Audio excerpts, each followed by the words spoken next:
on my way to see Ernie. And in just under 2 weeks, we are due to start our little bike ride across the States together. 40 years ago, he would have been more than capable of doing it. But now, with lymphocytic leukemia and an erratic heart, and at the grand old age of 74, it's more than challenging, I think.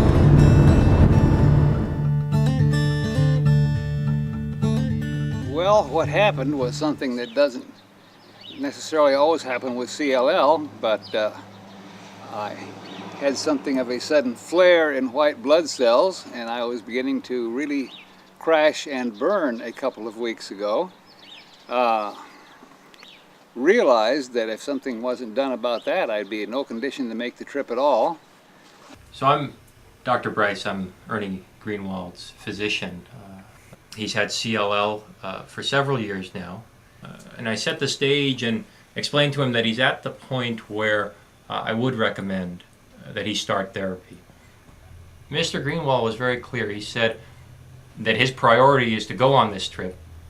And his question for me was, what is possible? Unfortunately, the situation was such that I think treatment was absolutely necessary.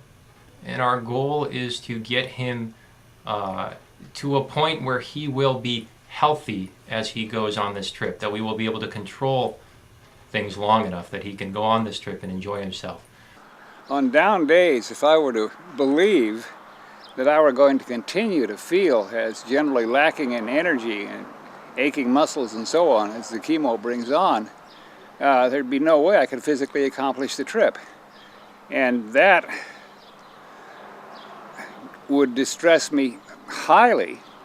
Mr. Greenwald is an intelligent man, and he knows what he's facing, and he's determined to do this to try and make a difference. He believes that he can serve as an inspiration to other people with cancer, and I believe he can do that.